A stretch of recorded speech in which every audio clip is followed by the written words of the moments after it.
You're listening to Between Two Bridges, a business-to-business podcast.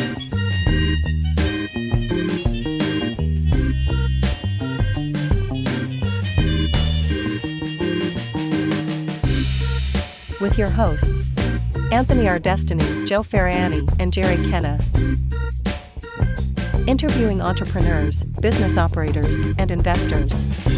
This episode of Between Two Bridges is sponsored by Paymark Payroll. Payday is the most important day to your most important people, and payday is made easy at www.payyourpeople.com.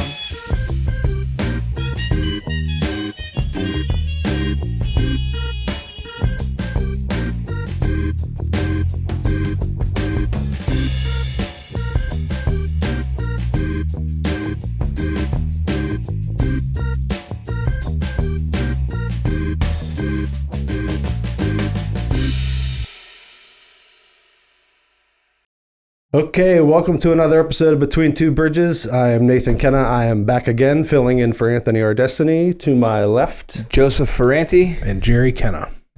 It's kind of apropos that I'm back again. We have a guest that is in the artistic field. You may have noticed lately we've been asking you to nominate us for the Pittsburgh Magazine Best of the Burgh. Well, our guest tonight is the Best of the Burgh in 2020, 2021, 2022, and God willing and the creek don't rise, 2024 as well. Absolutely. He is the owner of Pittsburgh Print Ship, Mr. Josh Snider. Thank you. Thank you for being here. What an Absolutely. introduction. Yeah. Appreciate it. Anthony's going to need to step his game up. Yeah.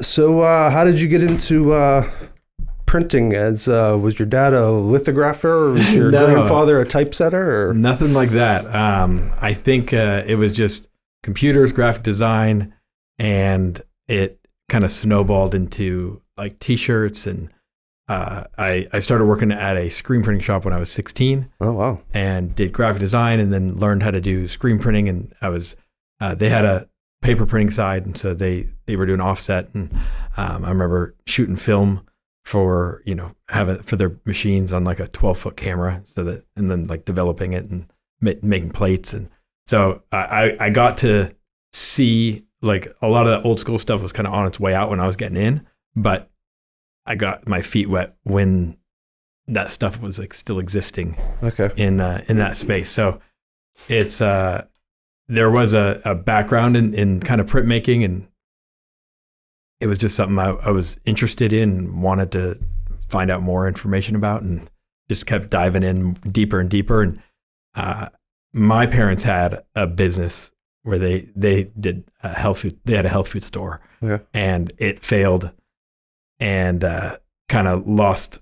There was a lot riding on it, and it all kind of went downhill. So when I always knew that I wanted to have a business, and I had a business that I partnered with my brother in California before moving out to Pittsburgh.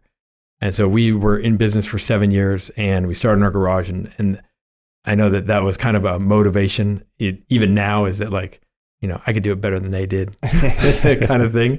And so far now my brother John and I, we're both doing business, and we're both at a point where we're healthy and happy and have orders coming in and kind of know what we're doing. But we're in different fields. He went into welding. Okay. And we were both doing t-shirts, and when we had our business together, sold that business, and we both moved to Pittsburgh.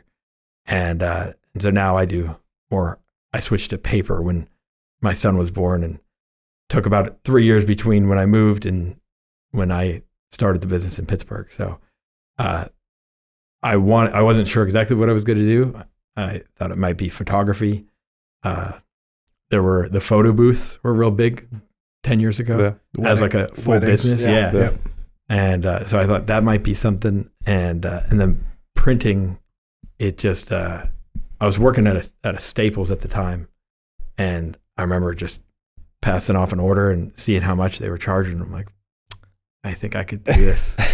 I think I can host these guys. So, and they're it's crazy. So for the amount you don't think of printing as something that has a huge margin, but if you do it and do it right and you care about it, I think that's the main thing, because a lot of people don't really care that much. Yeah. And so our competition is not as tough as you might think. And I've been in it a while. So I've been printing for 21 years now. Okay. And small business owner for 17. We're about to celebrate our 10-year anniversary with this business in about 2 months.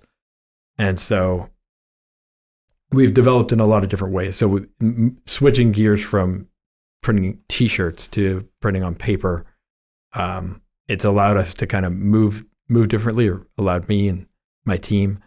And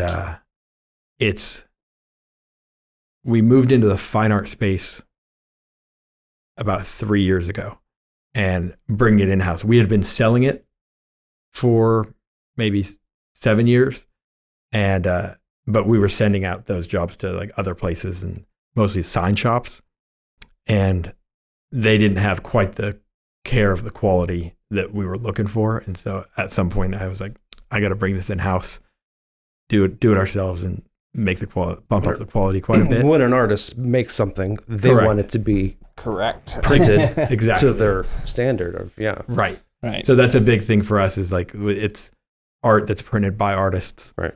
And so it's my fiance and I, and then we have one person helping out part-time. And, I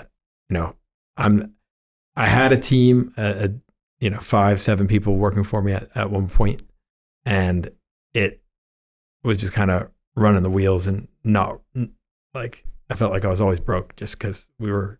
Payroll's a bitch. It is, yeah. You take on the wrong jobs because you have so many people and you want to keep everyone busy, and then you end up, you're just at the end of it, you're breaking even every week, and I couldn't handle it. Yeah, we see that. Like we've talked about that before here. Like in our business, now for every $100,000 you make, it's not like you're making 50. The profit margin's not 50. No, absolutely not. 6 people, Right. You're lucky to make an extra $10,000 on $100,000, and you're killing yourself to get that extra work. So. Absolutely. So slowing down, take on a little less work, and like I got to a breaking point. So during the pandemic, I was subsidizing myself with by doing Uber Eats, and I would take printing orders, and then sometimes I'd have the app on, and it would be, there'd be a while between those orders and whatever orders came in. Well, I had the windows kind of taped up so no one could come in, like in the midst of it. And so, but doing that, it kind of opened my eyes to my overhead isn't that crazy. And if I just had to let go that I didn't need every order, I didn't need to satisfy every single customer, and like, I could say no, and like it'll be all right. And even if I pushed everyone away, I could still do Uber Eats and pay for everything and not be at zero every week. Right. And so I was like, so I just kind of let it go. And some people left on their own, some that I let go, and it was kind of like a natural progression. At some point, it was about 2 years ago, and when that mindset shifted, it was a whole different ball game. So instead of catching up all the time, it was a lot more, taking on the work that we wanted to take on, and then just because I didn't have the capacity anymore, instead of dedicating my time to customer service and then odd jobs and this and that, and it was just like, I do what I can do, and I'm going to have to tell everyone else, like, I'm sorry, but, maybe I could recommend someone else, or give them a different, I could do it within this turnaround, but I can't do it. I can't do everything same day like everyone always wants. So that's why I'm guilty of it. Exactly. I'm like your typical worst customer. I'm like, I never plan anything ahead, and I'm like, can I get this banner printed in the next hour? It's like, Well, that's why Staples stays in business. Exactly. Right. Yeah. So they got a place.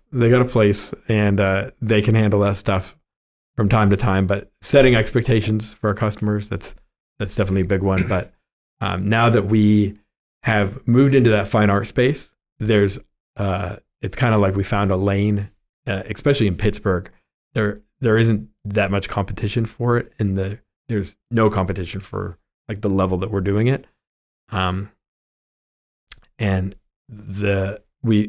last year we joined this organization called the American Alliance of Museums. I saw that. I was wondering what that was. So the thought process behind that was, I wanted to reach out. Well, go back a little bit. There was some work that we did for museums, and so something clicked in my head, and I was like, instead of trying to advertise, we can do the best printing. If I could say we do printing for museums, right? It's similar to referral marketing in a way where like it's not them saying that they refer us, but if they print with us, then sure. So by saying we print for we a dozen these museums, clients, yeah, right.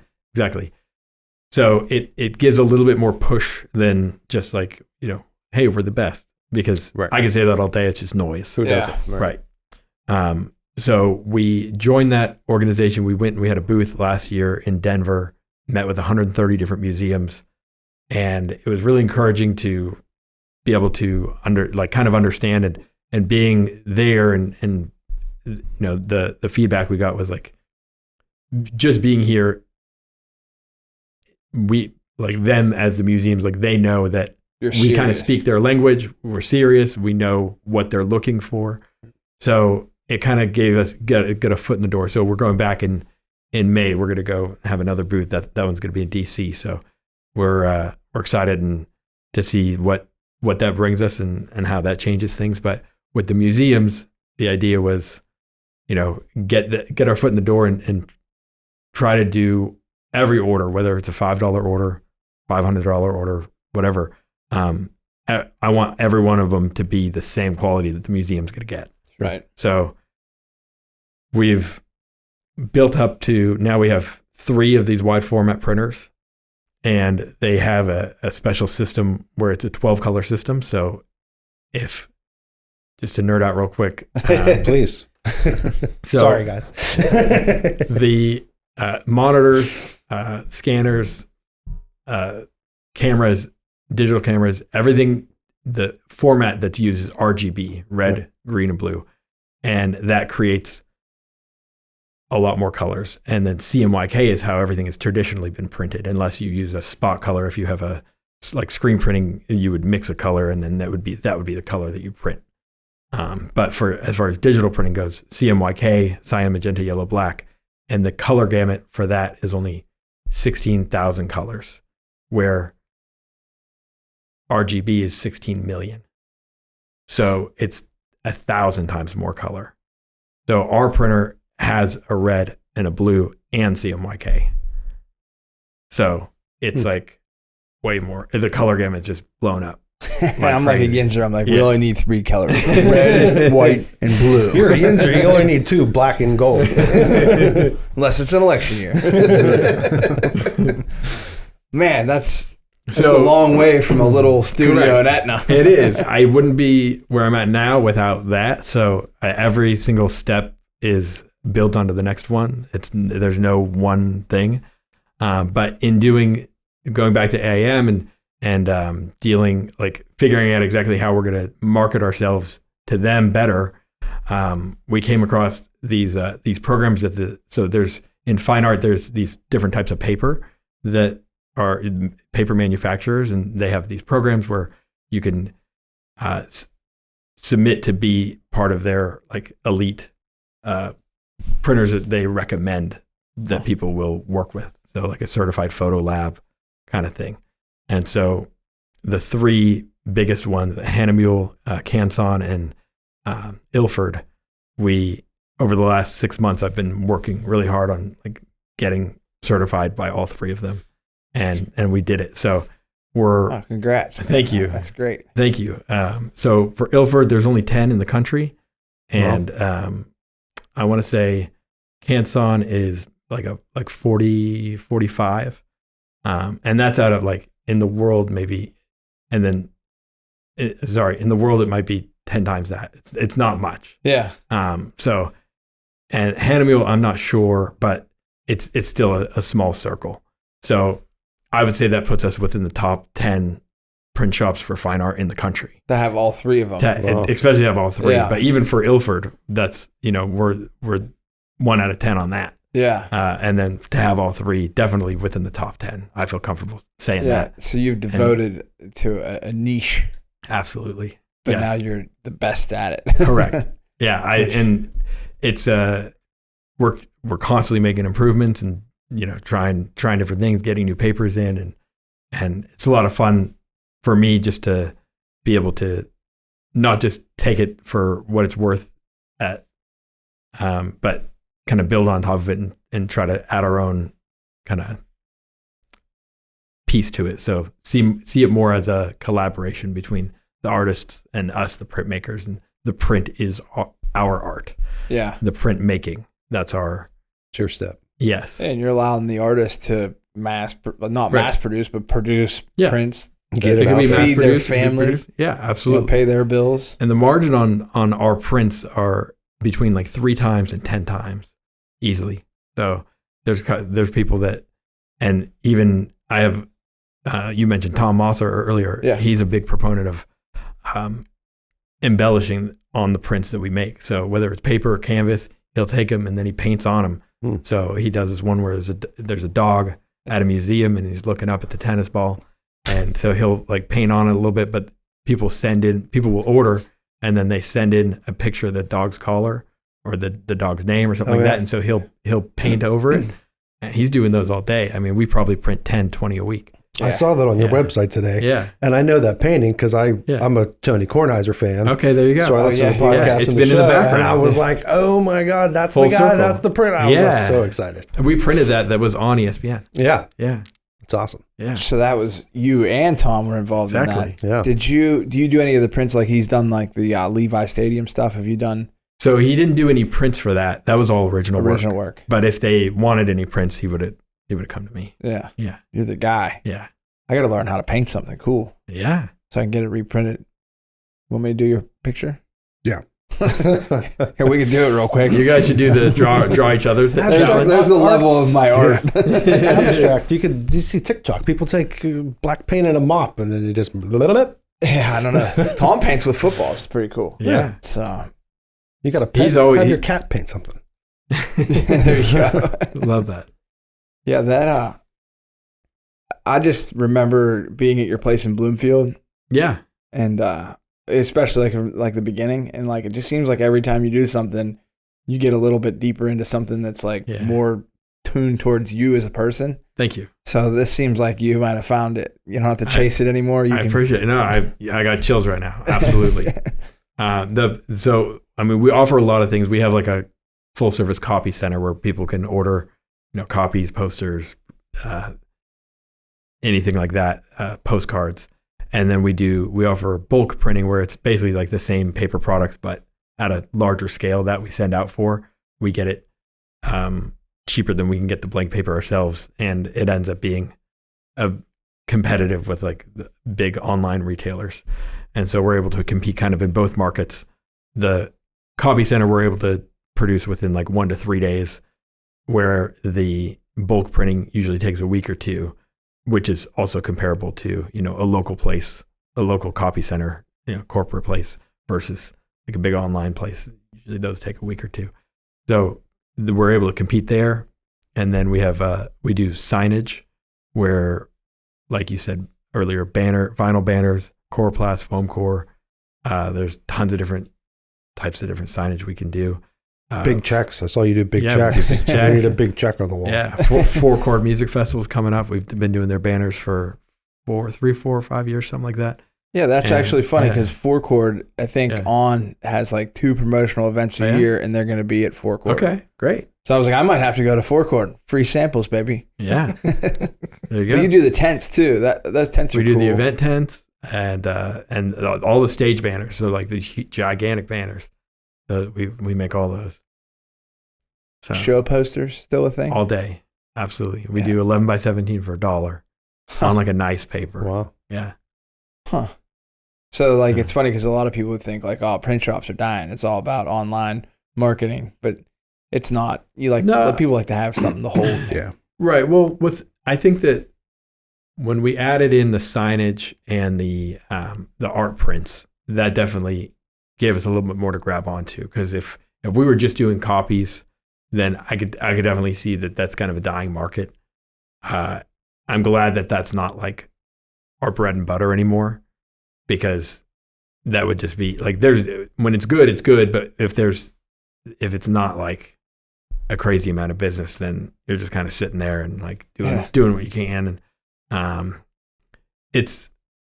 it all depends on the day. And it doesn't challenge you as a person, so it doesn't become entertaining. Like, yeah, the challenge with that is more so just like, why is it jamming? What did I program wrong? Why is this coming out double-sided when I didn't want it to? That kind of thing.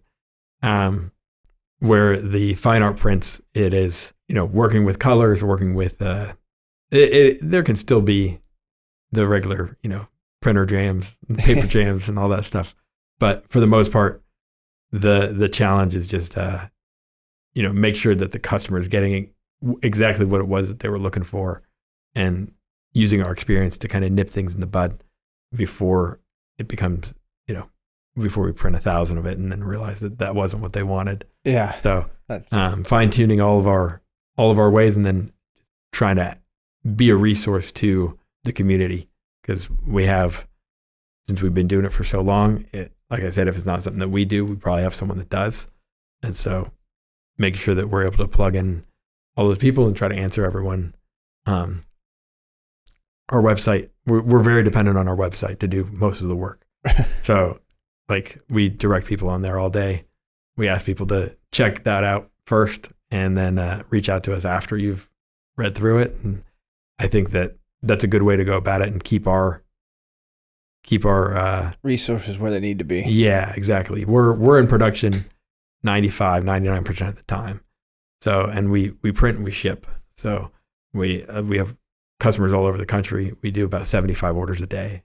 Yeah, I saw you drop ship too. Yeah. Yeah. It makes no difference to us, honestly. Yeah. Right.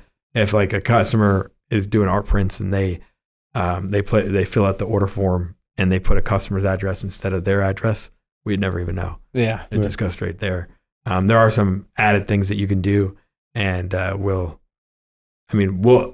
be all the same on our end. It's like, we pack it very nicely, whether it's going straight to the customer or going, whoever. But if we do have people that they bring any like stickers, postcards, business cards, or something like that, and so we can, or like a gift receipt, we can print all that stuff and put it in the box when people order, so that it's a little more personalized. Yeah. When I first saw the new because I live like right up the hill now. Yeah. So I saw the sign. I thought it said Pittsburgh Print Ship. Like, we're printing shit. Like, I was like, he's going for it, man. He's printing shit. So take me back like further into like, you got pretty big in doing these labels for beer cans, right? With we still beer. are. Yeah. Monday we got a run with over 20,000 labels on it. Yeah, that's awesome. Yeah. That's like the funnest part of craft beer for me. I'm not a big craft beer drinker, but I love all Joe the wants to know if you get paid in beer. That's what he's No, I would be out of it. To be honest, we do get a good amount of beer, but I haven't been drinking. My fiance doesn't drink, and we've been either giving away to like family or friends. Don't worry, I'm taking it. Just leave it outside. I like to keep a few around just as like samples to show people like, hey, these are the labels we make. But no, those are super fun, and it's great to see all of the different breweries and what they're doing. And even though personally, I'm not drinking right now, it's not for there's no cause behind it or anything. It's just where I'm at in my life. And so no shame on, enjoy Thanks, drink. man. Thanks for not. Of course. I've definitely had my. Cheers. Speaking of which. Now, so is there a machine that applies that label, or is it printed? How does that work? Yeah, so it is so this is our canned water, and the way this came to be is, so about 2 years ago we started doing the beer labels for different breweries, and the way that we found that we can kind of beat our competitors at their own game is to offer a bulk discount, because so there's two different types of ways that you can print the beer labels. One is with offset printing, where you have to make a plate for every color. And so there's a setup, and it takes hours before the first label is made. Yeah. And so that way you wouldn't be able to do what we do. But with a digital machine, we get the same price for as many different designs as we want. And so when we're going to be doing 20,000 labels, that's going to be across probably at least 20 different designs and maybe more than that. And we'll get the 20,000 piece price. Yeah. So what I do is working with this brewery community is that I give them all the same price break. So someone could be ordering 50, 300, 500, 1,000, 20,000. Right. And they're all, and then if we hit, 25,000, there's a price break there. And if we hit 30,000, there's a price break there. Yeah. So every time we hit a price break, everyone else, so I don't invoice anyone until we have a deadline every week. Okay. Oh, nice. Everyone submits it by that deadline, and then whatever that is, whatever the total is, then everyone gets that same price. These little breweries got to love that. They do. And I think I'm going to love it. I'm going to just start wrapping beer cans that aren't even my beers. So, and then there's a few different ways to do the labeling. So there's an automated machine where, and we have a video out on our TikTok where you can see it like Old Thunder. The assembly line, it fills the beer, caps it, and it comes around, it spins, and it adds the label. Yeah. So that works with our labels. And then there's also the hand crank machine, and that's what I have. You're not pulling a sticker and you're not rolling it like that. If it goes on crooked, that's exactly what I'm doing. But the hand machine, it's pretty easy. I can do a case of 24 in about 4 minutes. Really? Huh. Yeah. Just it's funny. I printed Avery labels for my homemade wine this year, and it's not easy. No. To get that to roll over. Oh no, this thing, it's perfect. It lands in the right spot, and then you pull it off, and make sure that it's nice. And but for the water, I reached out to a couple of the breweries that we work with, and I thought, Liquid Death is doing this. Can we fill some cans with water? And I think I could sell that. And it's a cool item. I love the canned water. I mean, I love Liquid Death. Yeah. And if we could have something where people could brand it for themselves, whether it's for a restaurant or event or a bar or whatever, I think that there's room for that. And, sure. And it's cooler than a water bottle. Water bottles are getting a little bit out of style anyways, with environmental. Right. Absolutely. And so with the can, it's definitely cool. So I was reaching out to them and they were like, no, we can't. In Pennsylvania, that's the PLCB is for beer, and you would have to get a separate license for water. So found out that that's an FDA license, and it's because it's a food product. Okay. And so we found a brewery in Mars, and they make their own canned water. So their branding is that it's water from Mars.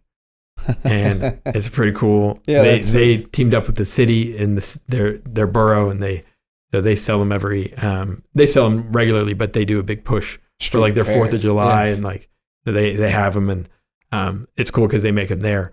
And so we've been buying them. We worked out a deal where we have the nutrition facts and everything, so legally able to be distributed, sold, whatever. And so you get a 5x7 label that you can create, and then we take this 1 inch on the side for legalities, right? And then I got a little ad on there so that people know where to get their own custom stuff. It's actually, I like it. I mean, I was thinking we should start just here for clients. Well, just have them here for clients. I'll have clients that give them a bottle of water. Yeah. And I'm giving them Members Mark water. Right. Yeah. Why not give them a Landmark Business Solutions labeled water? Exactly. 30 years from now, I'll be like every other Yinzer will have a Landmark water can on their I-beam in their garage. It'll be a landmark. I thought about if you just were a bar and you were just had a message on there, get home safe. Yeah. And just hand them out when they're leaving, You do that, or even just I feel like it's a better vibe even at the bar if, someone wants a water, instead of having a cup, or go down to the end and fill up your glass out of the pitcher, and kind of everyone could tell you're drinking a water, where this, it kind of blends it a little better depending on what your tip. It's nice. I mean, I know when I've been out and that's all right. I've been you're out with some friends and they have Liquid Death there. There you go. And they're able to you're out there and it looks like a Miller Lite. It doesn't like if you're not flashing it and people aren't looking like. The first time I had it, I had 3 in one night. I'd like to spoof a bunch of beer labels. You definitely, easy into water.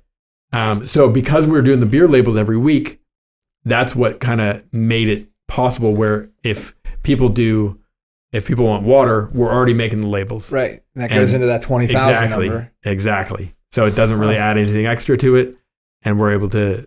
So what's the cost of it? Right now, I have them up between $2 and $1.70 a can, depending on how many you get. And that'd be custom printed product. That's a full, yes. Printed with the water and everything. Yeah. It's better than Deer Park did. Whatever. For a custom label? Yeah, for custom, so. Yeah. I know. No, I mean, whatever you get at Sam's Club that's, Pennsylvania, it probably just comes out of some tap in Pennsylvania, because if it doesn't leave the state, they don't have to regulate it as much. Oh, really? Oh, yeah. Okay. That's why if you look at Deer Park, it's bottled within the state. Everybody's bottled water comes within the state, because if it doesn't leave the state, it doesn't have to be regulated as much. So it's coming out of the fucking tap, dude. Yeah, definitely. So this is tap, but it is good. Yeah, and because it's in a can, I think it tastes a little better. But they do the reverse osmosis, and the minerals added for taste. So, dude, reverse osmosis. When we had a cigar shop in Lawrenceville, they had a pipe break, and so they gave us this reverse osmosis. Or we had a reverse osmosis system in the place for the humidification system. But when the pipe was done being fixed, they gave us this little tester, and they said, you got to test your tap water. So I'm like, ooh, a tester. So I tested the tap water. I tested the fridge water. I tested 2 different bottles of water. I tested the reverse osmosis system in 2 different places. Mm-hmm. And the numbers were outrageous, like 100 here, 200 here. The bottled water was like damn near 100. The reverse osmosis was like 1. 0. Yeah. Yeah. So they got to filter their water anyways for the beer. Yeah. So, I mean, they have all the elements there. They just needed. I found a little. It just doesn't find its way the whole way through the journey. It goes right into a can. Exactly. Yeah. So really blessed to have that connection, and they make a good product, and I of course had to try it and make sure that it was something that I was willing to put my name on. And once I had literally, I've been names absolutely. on there. Right. Josh Snider is my homeboy. And but I mean, we drink them. I'm probably drinking 5 cases of it myself, just because and that's we brought this in last summer, so we'll be bumping it. I haven't been pushing it too much over the last few months because winter and there hasn't been as much going on. But we're about to get back into it, and we're moving into a newer space, and that's gonna have a little more room for us to have. So you do want to push your water, or you want to push custom water? Custom water. Yeah. Yeah. Our own water is more of a sample. So like, I know I have to make it. I have to have like a proof of demo concept. Yeah. Mm-hmm. So if I just came in here with a can with no label on it, like, hey, I can can water. Yeah, right.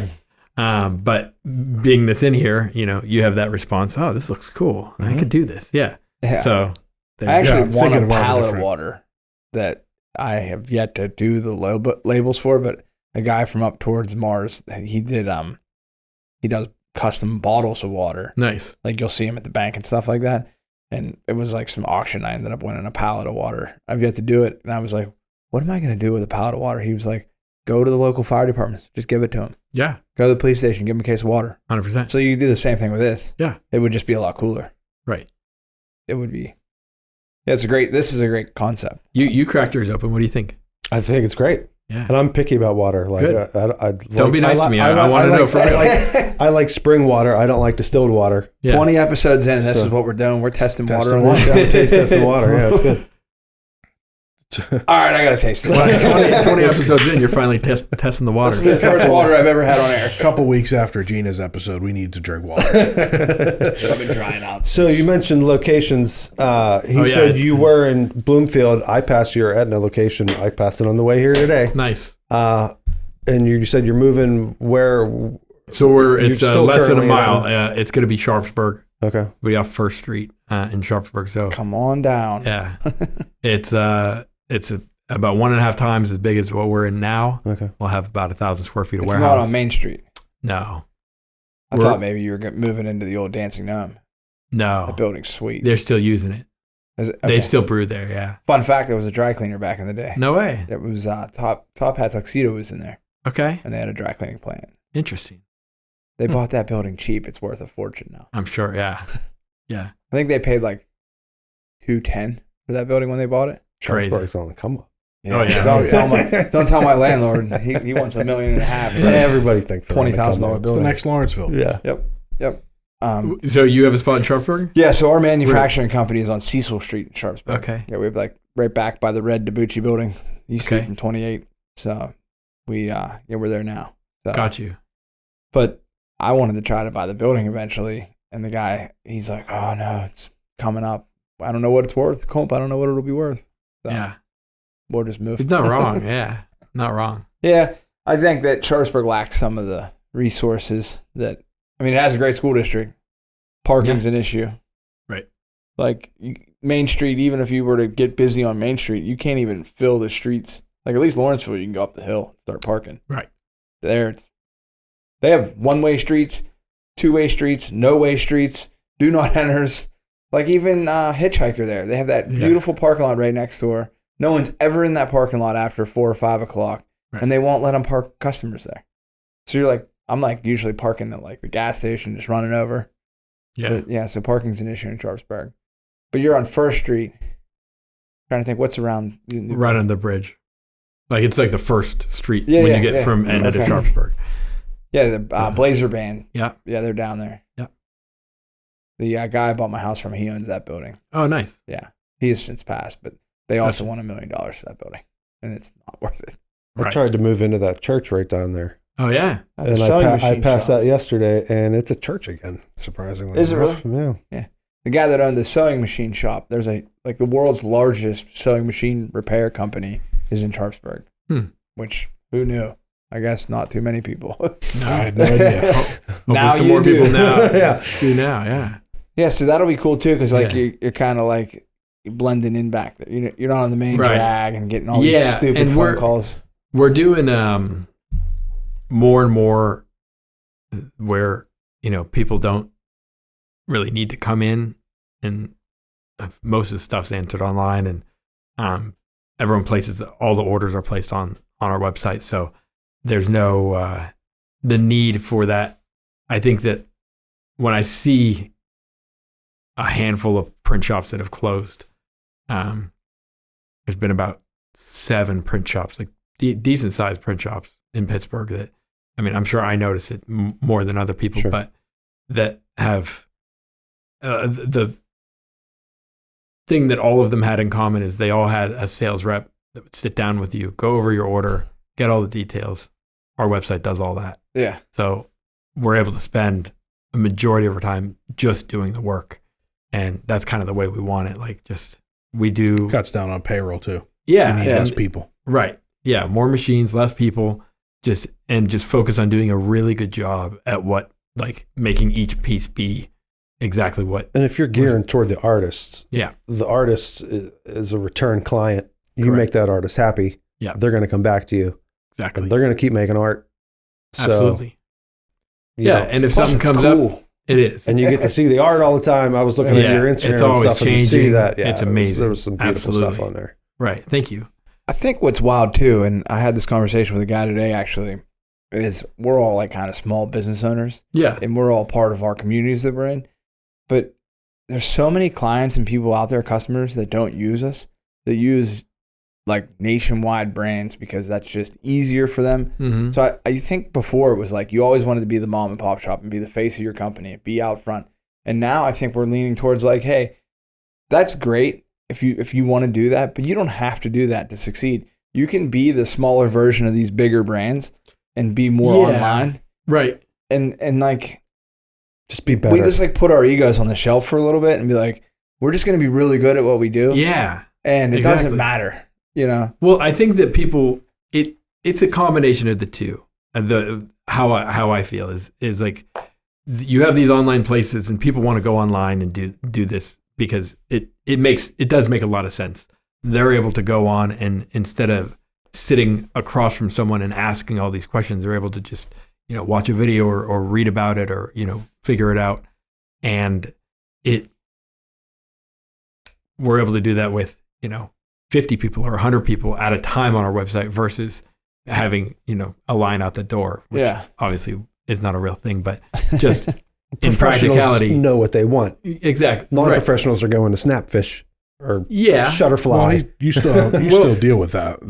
We have lots of first-time customers, and because with the artists that we work with, that we get a lot of referrals, but also a lot of referrals come from galleries that like local galleries. So there's a lot of those galleries are ran by artists, and so when they have people that are going to want prints that are showing at their place, so they're, you got to go to Josh, check this out. This is how you order, whatever. So we end up getting a lot, and we'll get emails that come across. Hey, this is my first time ordering. I don't know exactly what to do. Yeah, we walk them along, and maybe share some resources with them and whatnot. So I mean, the first time customers and the customers that have been doing it for decades, it doesn't matter. Like the end result should be similar regardless. So we're trying to get them there. But for what you were saying is like, I do want to have an identity, and I want to have our brand be something that, people are seeing us as the artists that are doing the work, that are a part of it, and we do a good job, and we do our job well. But it doesn't mean that you have to, like, you don't have to come in. You don't have to. And if you do come in, we have for the next space, we're building out like a 24/7 keypad entry, like pickup, kind of self-service. So we have like a similar thing that's outdoors right now, and it works. Haven't had any issues. And it keeps our availability open because we have the orders in like a lockbox, and people come by anytime and grab their stuff, and it's not like you got to sit around till 6 when so and so gets off work and they got traffic and they're calling. Now it's 6:30 and you had somewhere to be at 5. It's like, there's too many options now. Right. And I think that I've started to realize it more. I think that we, like, because we're all similar in age, I think we're becoming we're at the age where we can do stuff. Yeah. And it'll be okay. Like, we're getting to the point where people will trust us now because we're like the people that are middle-aged, Yeah. Which is kind of scary to think because we might burn it all down. Who knows? But like, we don't have to do it the way the generation before. We have just as much as experience as they had. Yeah. So like, it's fun now to be like, all right, I'm rebranding everything. It'll work out. If it doesn't, we'll figure it out. If it doesn't, Josh is busy as shit. I'll go print some cans. He'll be the only place in the world that sells a pack of 23 beers because I get one for every 23 that go out the door. That's hilarious. So I love that. Yeah, so it's fun to like, because I've seen you be the smallest print shop in America. Like literally, this dude had like 8x10 room. Yeah. And a Xerox copy machine. Yeah. I used to get my monthly special calendars for Sparkle Cleaners printed.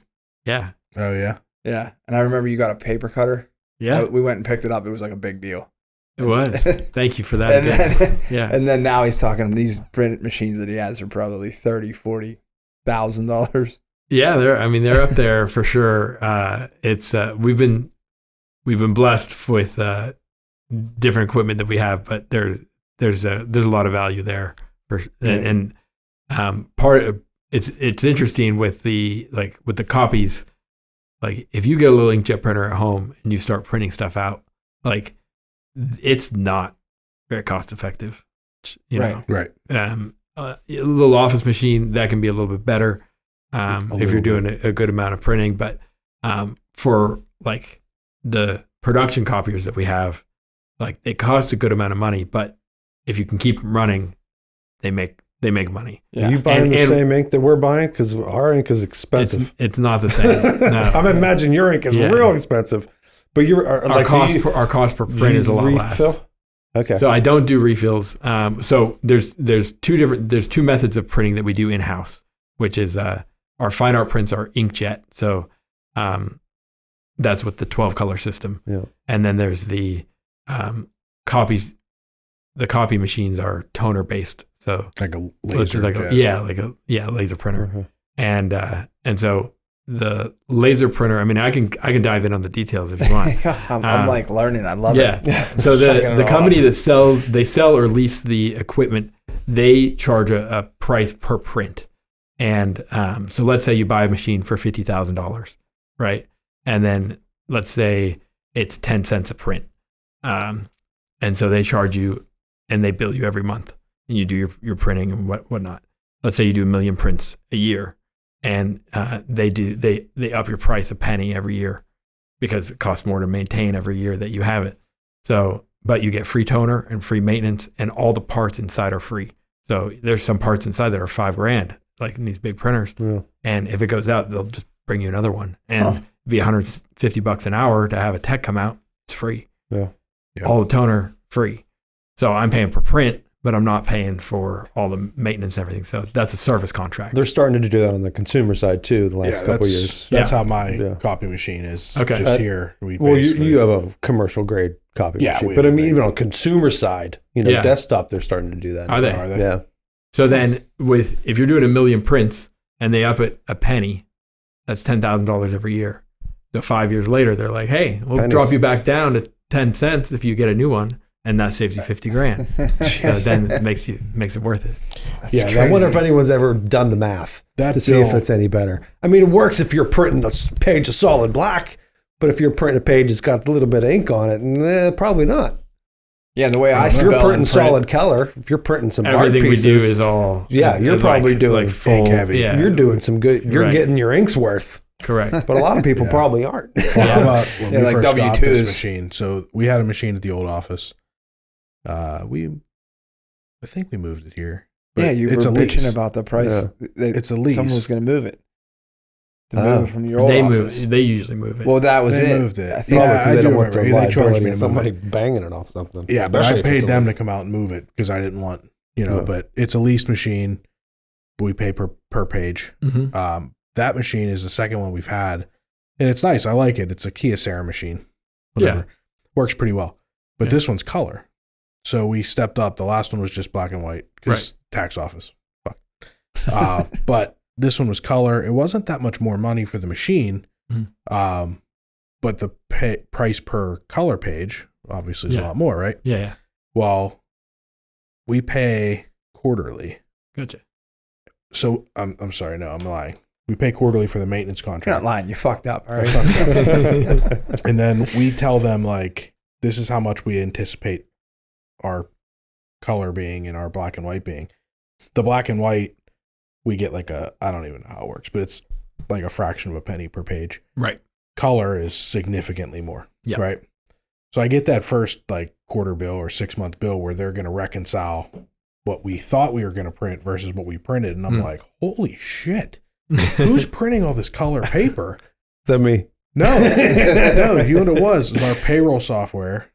The Puts logo. the logo in the top left corner. So my then logo. all the black is now combined color. Yeah. Yeah. And And every one time drop of color. It if it's in color mode. Yeah. it'll- And it was it'll pull printing every time they would print payroll reports. It was printing in full color.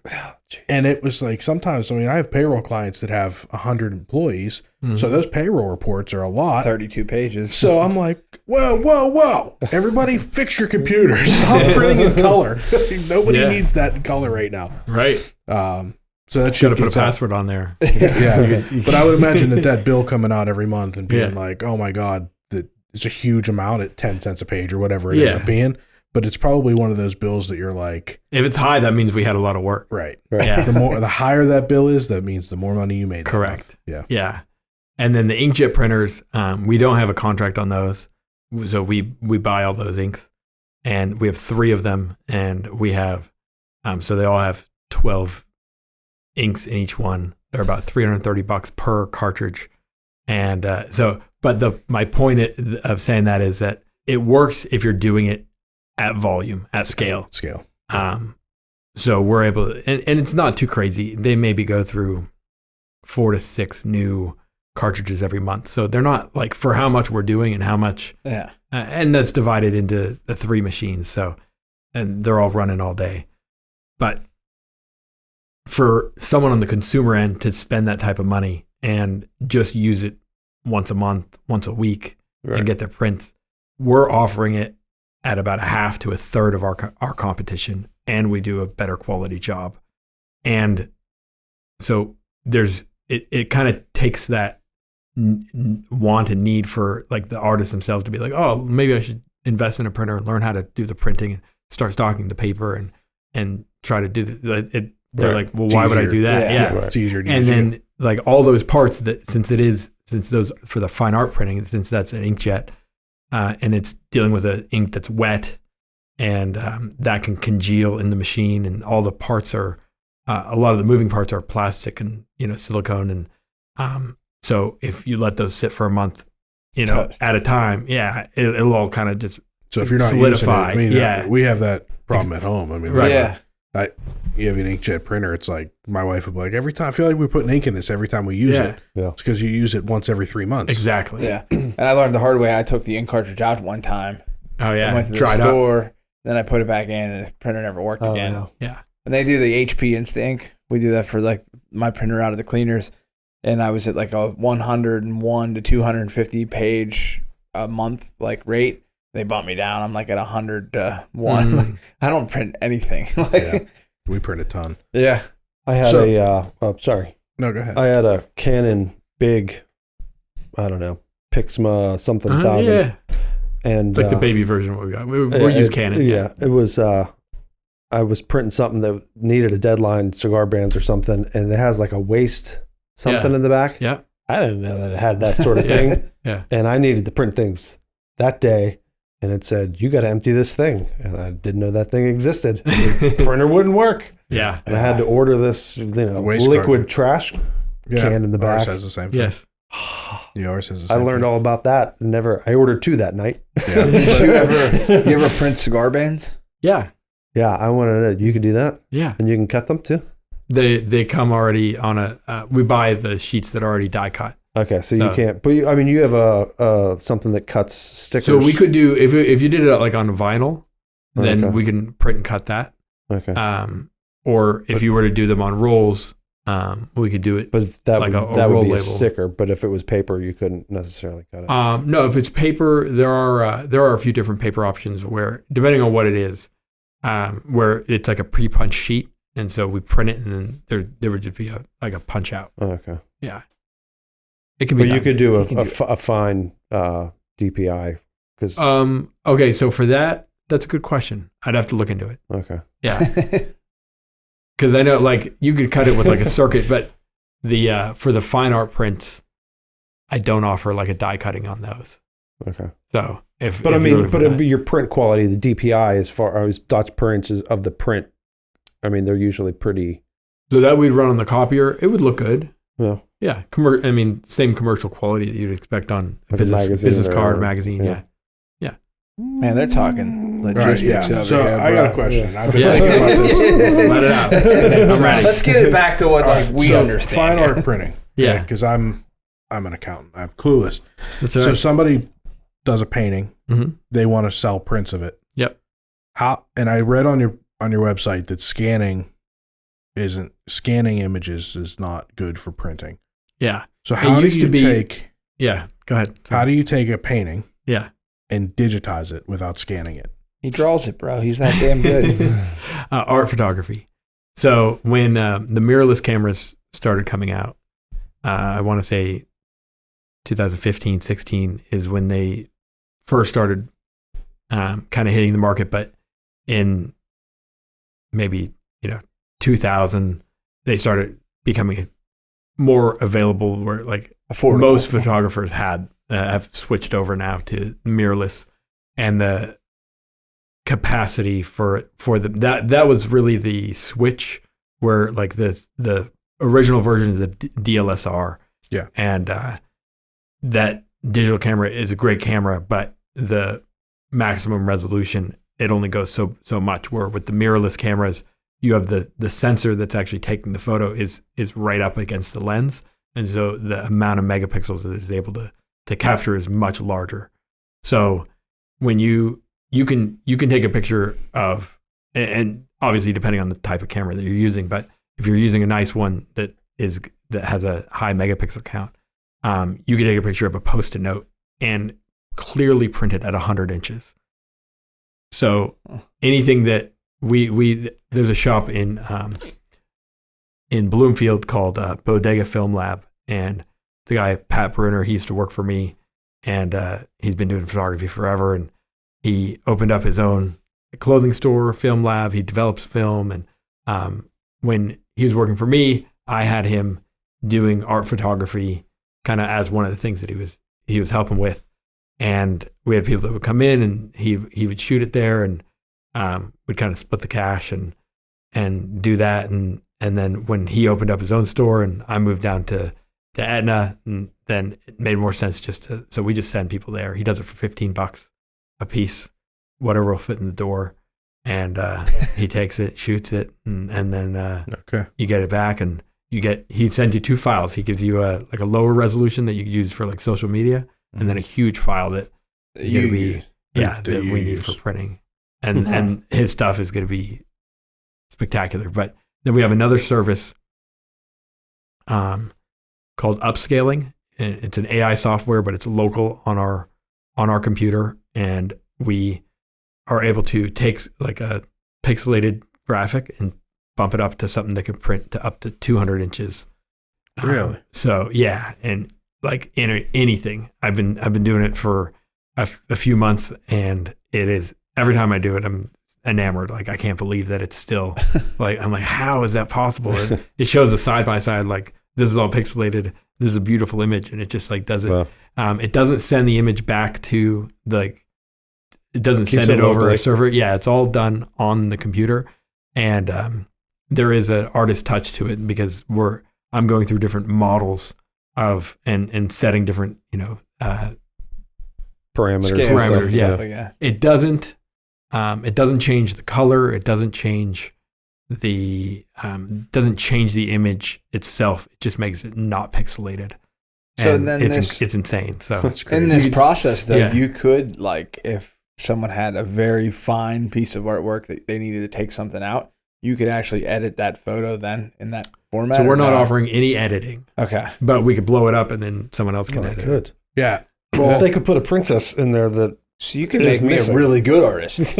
Yeah. Correct. One off. Whenever the new Photoshop came out with all the AI tools, I saw these videos on TikTok of them like, look how easy this is. I can say, replace this with a different lake. Shirt. Yeah. And it did it. And I'm like, how the hell? And I said it to him, I'm like, is this real? Yeah. It's real. Yeah. It's crazy. You can go on vacation and never leave your house. I use it for full bleed. So what happens when we're printing is that we need to chop off the edges of it to make it a full piece. And so we will have their image, and then if someone gives us something and they don't have like the extra part around it, I'll have it fill it in, and we're cutting it off anyway. So I just need a little bit of color on the edges. Yeah. And you don't have to clone stamp it anymore. That or mirroring it. And then like if you mirror something and it's like at a angle, then you can tell that like, exactly. Yeah. Just fill it. Done. And it does it. And I don't feel too bad about it because it's getting cut off anyways. Right. I just need like a little bit of extra. Right. So that's been a really great tool to just kind of, yeah. So we do have, so our grandparents are right. We got it easy. Yeah. Easy. I mean, computers do everything for us.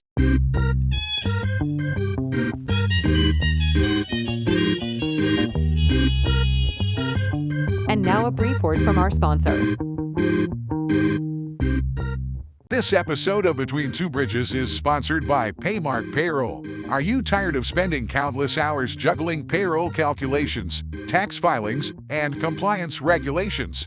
Well, say goodbye to that chore and let Paymark Payroll take the burden off your shoulders. With our secure online portal, you can access your business information from any internet location, even your phone. Employees will love the ability to receive direct deposits, and they can access all their pay stubs, tax forms, and information through their own portal. Focus on growing your business while we take care of the rest. With top-notch customer support, we're always here to assist you with anything, at any time. Don't let payroll stress hold you back. Choose Paymark Payroll and experience the freedom to thrive. Contact us at payyourpeople.com for a personalized consultation and a demonstration of our powerful payroll solutions, and see how Paymark Payroll can better your workflow. That's payyourpeople.com. Join the growing list of satisfied businesses that have embraced the convenience and efficiency of Paymark. Payday made easy. Your business deserves nothing less than the best, and that's exactly what Paymark Payroll delivers. Now back to the show. You started out with saying that you kind of downsized your business. Yeah. I think that there's a lot to say for that.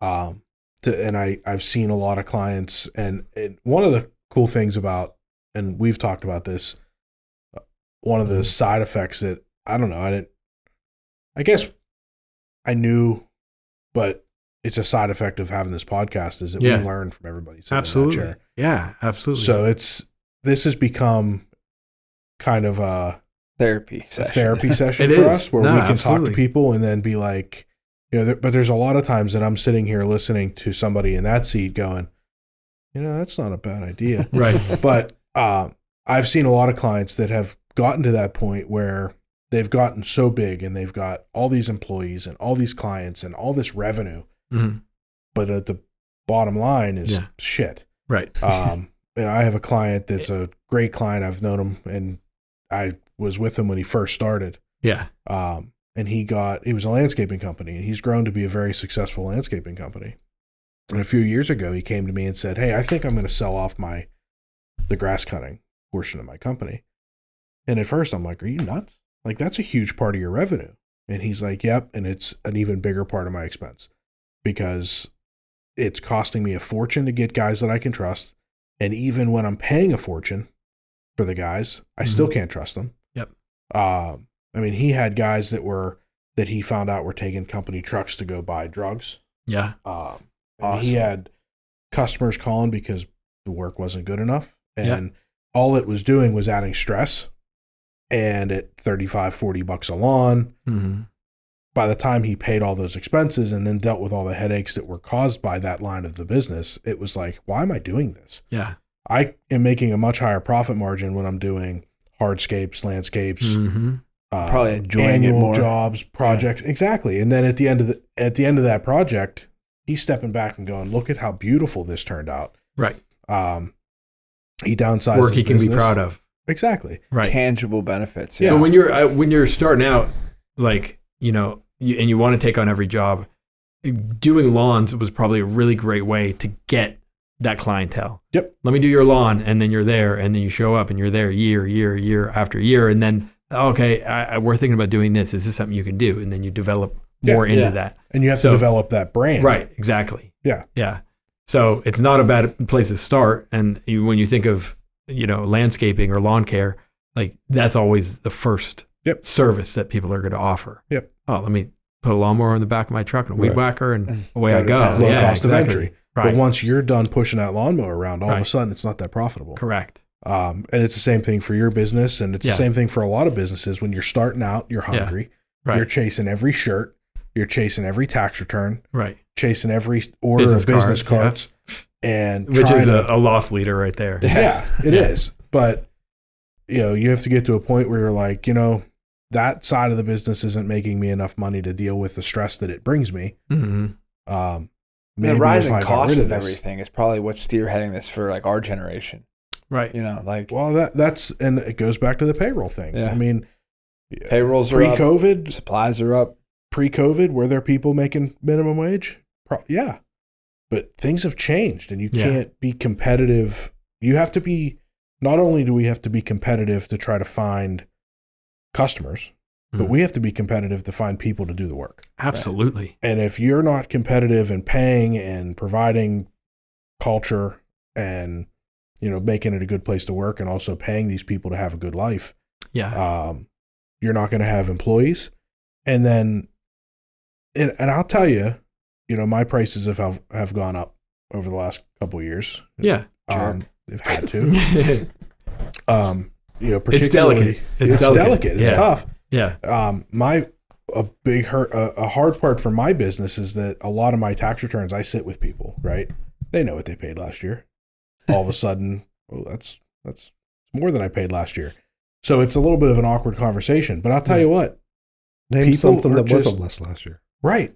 And I'll tell you what. I mean, it's almost done with tax season. Right. I have not had a single person that even batted an eye. Now, after this podcast, this podcast won't go live till we after haven't tax done season. my taxes yet. Yeah. So I'm batting eyes. Everybody's just like, and everything is so expensive now. Yeah. And for us to be able to provide the level of service, and one thing we try to do to have our competitive edge is we try to be a little bit more cutting edge with technology. So, with software and with, we've experimented with, virtual appointments and uploading into a secure Dropbox and making it more of an electronic process instead of having to mail your stuff here or drop your stuff off. You can scan it, upload it into our system. It gets done. It's all done. It's electronic signatures, right? Nice. So my payroll's the best. The payroll's the best. The electronic payroll's the best. Yeah, and our payroll system. Drive here. Pick up the paychecks. Yeah, we invested in software. It's very expensive, but at the same time, like I can run your payroll, and then immediately you get a PDF of your checks. You print them out, and all I have to do is give him a ream of check stock, and he's printing them on his location or direct deposit. We're direct deposit now. Employees can have access to portals and all that kind of stuff. So like we try to stay cutting edge because most accounting firms are not. Yeah. My business is mainly people a generation older than me. Okay. So we're seeing a lot of. I had a tax return from somebody, new client this year, brought me last year's, and it was done with a pen. Yeah. It's 2024. Right. And the guy last year did it with a pen. Yeah. And the client was like, I was surprised that he's still doing it with a pen and mailing it in. And I'm like, if I did it with a pen and a calculator and mailed this in, I couldn't do a week's worth of returns all year long. Right. And I'm doing more returns. I see at networking events, other accountants, how many returns do you do? And I tell them, how many people do you have working there? Well, I have 3 preparers. We did that with 3 preparers. Yeah. Because we spend the money on the software and on the technology and the equipment. But I don't know how I got to this point. Well, but I'm just thinking about like sticker shock, like with your business, it's kind of like with the accounting business, people are like, well, I got to pay it. It's part of business, Yeah. Well, like with a print shop, when you give a quote, people are like, God damn, I'm not paying that. And they like walk away. Or like the dry cleaners, I get a lot of like $20 for a suit. Over quantity. I'm like, yeah. Do you realize I pay $5,000 a month in rent, and a bag of soap for my shirts that I clean is $320 now? Right. Like, yeah. I'm not using Tide. Yeah. And like it, on my washer machine, the computer board just went in my washing machine, and I paid like $3,800 for the washer, and they told me it's probably not worth replacing the computer board because it's gonna be worth more money. Yeah. And I'm like, it's expensive to run a business, and it's become even more expensive in the last few years. And what are the generations not going to take it on the chin? Like, I don't think we should run a business and then go without. Like, our kids should not be able to not do something because the washer broke at the cleaners. No. The prices go up, and you either pay them. Right. Because, like, I'm not living a luxurious lifestyle. We're not eating caviar and jet setting. But if my kid wants to play baseball, I should never have to look at him and be like, we can't afford it. No, I had to put a washer in. Yeah, why am I in business for myself? Like my family's going to Texas next week for spring break. Yeah, I'm not going because they're going to my sister-in-law's and they don't need me there to be in the way. And I could never imagine telling them, no, we have a lot going on. We can't afford for you to go because like I need to raise my prices then. Like if that's something that's important to my family, it needs to be done. Yeah, like my mortgage, but like our generation before us, they would go without. Yeah, I know shop owners would, eat a bologna sandwich for dinner and go to bed. I had a conversation with an accountant that has been in the process of retiring for several years, and every year he sends more people here. And Still doing him a pen. Is that guy? no, he's not. No. But he told me, we were talking about some pricing on some of the clients that he sent this year. Like, hey, what'd they pay last year? You know, I don't want to scare the shit out of them when they get here. Like, oh my God. But he's like, but I haven't raised prices in probably 10, 15 years. And I'm like, what? Yeah. Like, I have to raise prices every year. Like, we have to, it's reevaluate. You have to. Constant. Have to.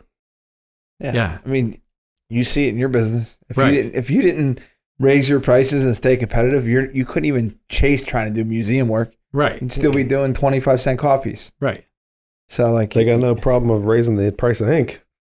yeah, Exactly. Yeah, Our HP's suppliers, like, nah, I don't think Josh can afford it this month. We're not going to raise it. when a software company sends you an email, and they don't even they just send you an email just so you know next month your price is going up. It's Right. like, Right now, corrugated cardboard is going up. Yeah. So I buy 5,000 boxes for the manufacturing company. Yeah. They went up 70 cents a unit.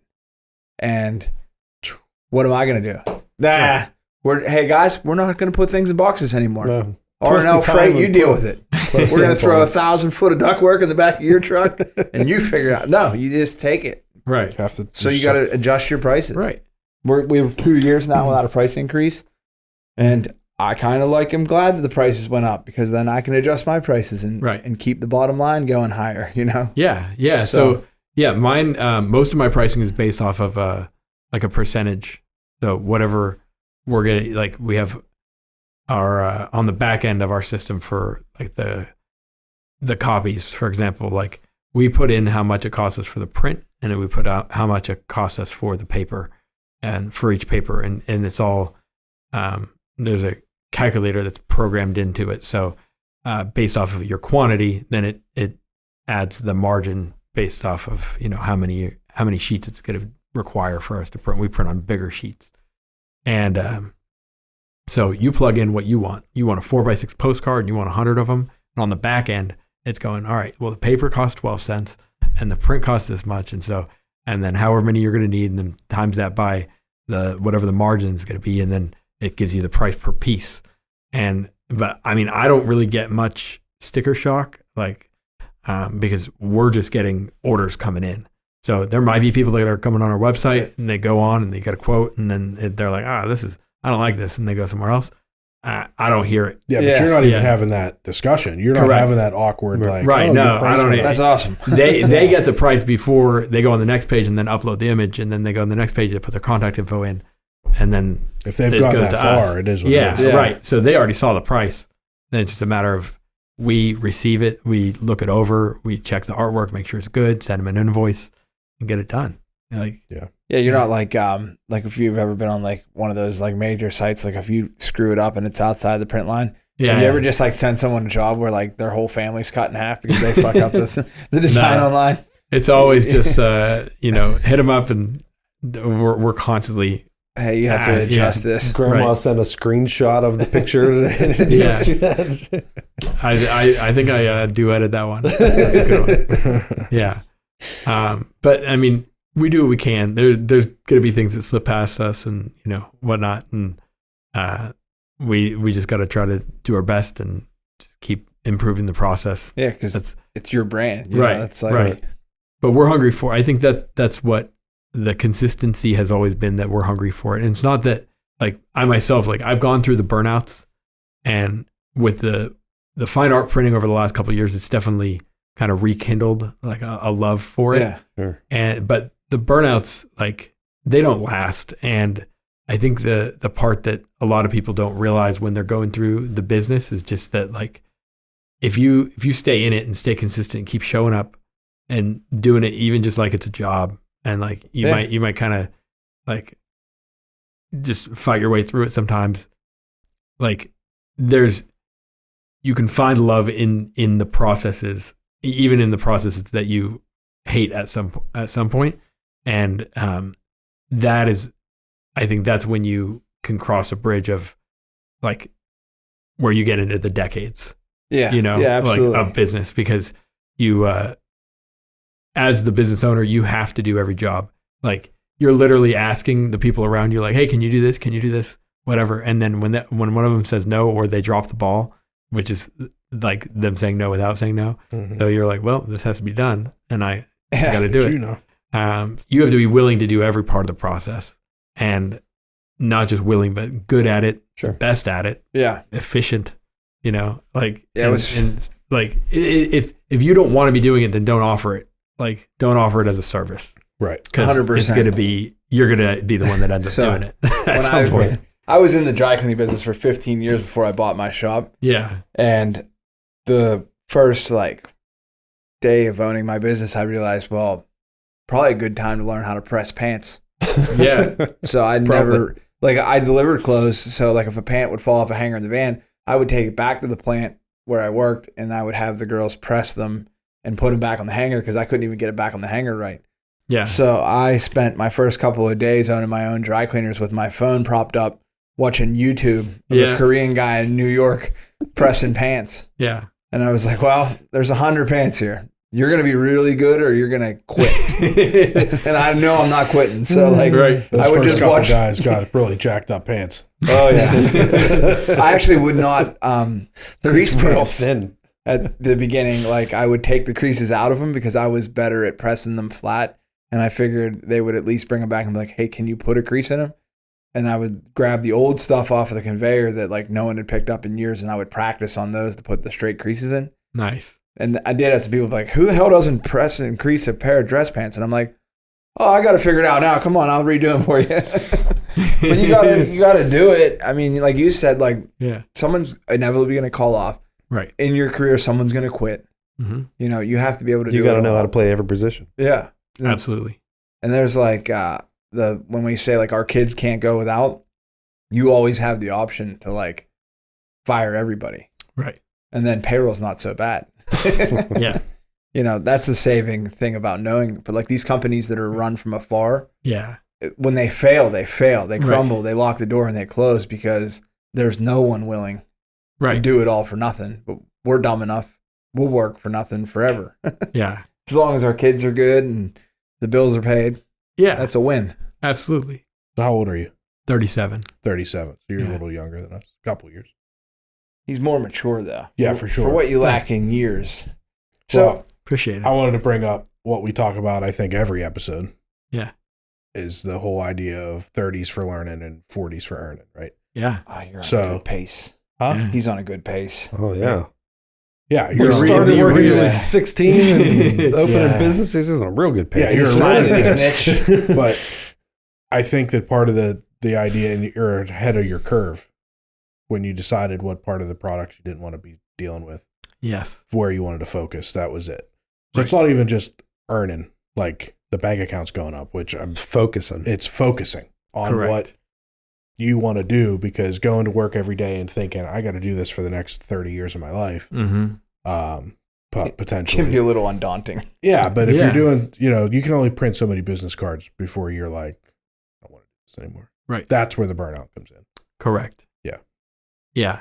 And the burnout can also be the stress of that guy that comes and says hey, I need something today.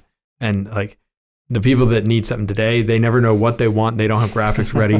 They don't know what size it's supposed to be. They don't know what kind of paper they're going to want it on. Yeah. Yeah. They have no information, and they Yeah. just know that they want it, and they want it right now. Yeah. And then when you do it to the That best of your wasn't the ability, they're like, that wasn't what I was looking for. Can I have a Yeah. refund? So you have a whole day gone. Right. And so taking the stressful part out of the business, once we got to a point where when I made that switch and I was like, I don't need this. I can go do Uber Eats and make more money than what I'm doing right now. And this doesn't make any sense. And so I'm not going to survive if I keep going the same way. And so I was able to, and I haven't done Uber Eats since we made the change. Yeah. So it's worked. It's worked. Yeah. But believing in yourself and believing that you're going to be able to get to a point where you're able to just focus on the things that you need to do and not take on every stupid little job. And if someone came to you and they're like, hey, I have, all these different things that I need, and I need you to spend your time on each one, and I only want to pay you half. Do you think you could do that for me? And I want you to do it today. Yeah. You'd be like, no, I don't think so. Yeah. But if you were just first starting out, you'd be like, maybe I should take this on. Like maybe, I kind of need the work. Well, our business is big on the press only. Like Yeah. on Friday, people bring stuff in press only. Yeah. And I have hated it for years that people in our industry will do press only half off. And I'm like, the cleaning machine doesn't care how many clothes are in it. Right. The work is in the pressing. Yeah. So I charge more for press onlys and they still pay it. Yeah. They wouldn't be there if they didn't need it. Correct. Yeah. So like, why give a discount to someone that's in need? Right. That's when you make money. Yeah. Right. Right. So Not to be too shrewd. I'm not like No. Ebenezer Scrooge, but like, Makes Yeah. sense. That's what it is. So there's a lot of people bring up like a rush fee or something like that, and I'm like, nope, no rush fee. If I can do it, I do it. If I can't, I don't. right. And for the most part, I don't. And if I can, if I have the availability, and like great, I'd love to do it. If my day's not full, no problem. As long as you go on the website, you fill out the order form, you know what you want, and we can do the order. Right. So that's kind of like, that will steer the wrong people away. People that have the idea on a napkin, they need, like, we don't do any graphic design. We used to. We used to, yeah. Yeah. We cut that out. We were spending way too much money on that. And, I tell the people that I was working with, like, hey, like, you're spending 3 hours on a $12 job, and like like, what are we doing? Like, oh, well, it wasn't set up ready to print. I'm like, okay, we'll send it back. Like, just tell them no. Like, or clock out. If you want to do it for free, you can do it for free. Don't 100%. be charging me to do it for free. Right. Like, you got to make a decision at some point. And we had that conversation a dozen times before. I was like, all right, yeah, I'm done with this. Yeah. And then I was doing where I had a couple different graphic designers that we were subcontracting to, but when at the end of the day, if they didn't show up or they weren't answering or they didn't, the customer didn't like it, it would Falls be on me. you. Yeah, it'd fall on me, and I was only making 10-20%. Like, it wasn't like a huge amount that I was. 3% goes to credit card, and then like by the time like customer service and everything, like I wasn't making anything on it. Right. And then I go spend 2-3 hours redoing something that someone didn't do right. I'm like, you know what? We don't do graphic design anymore. Yeah. Like this is too much. Like I can't. So I don't even do it for family. Like I'm just, no, we don't do it. Plus, there's so many tools out there now for if you really want something done, graphically designed. Yeah. There's enough. We have recommendations, and there's a lot of stuff you can do to like Adobe Canva, Adobe Express, like free stuff that like it's so available, and you can, like, I know that those big online websites have like designers kind of built in. Templates and but stuff. all that's available online elsewhere. You can download the PDF and then upload it to our website. Right. So I don't feel like there's really a need. And since like the proof is that we are busy and we have the work and we're busy every day, we can get our work done. And by the time our work is done, there's that much more to do. So like, it's like, just keep doing it. Yeah. There's ad agencies if you really want to brand yourself. Right. Yeah. Have someone do it and you'll be glad to print whatever. Absolutely. So you print mostly on paper. You don't do a lot. Like, I mean, you do the banners, you do the vinyl banners. Yep. You do the tents. Yep. Die-cut vinyl stickers. Do you do like Yeti product mugs? labels, beer labels. What's up? Do you like Yeti mugs? No. Not like, you're not no like an apparel promo. company. Yeah, no promo. There's a sector product. for that. Correct. You don't need to. Yeah, do it we all. do like notepads. Backdrops, you do like and wallpaper of Yes. sorts? Yes, we do. Like a vinyl wallpaper, though, not like classic wallpaper. So it has like a linen texture to it, so it does feel like like wallpaper. You can do like a hallway with like my image on it. Did it say on the website it was temporary, like a removable? It's kind of like a fatheads. That's my idea. I had this $1 million idea not too long ago. So I hate. You put it out there. It's out there. Sorry, I want somebody to do it because I would do just it. pay for the service. But and maybe you could start it. The worst thing of the year is putting up and taking down your Christmas tree.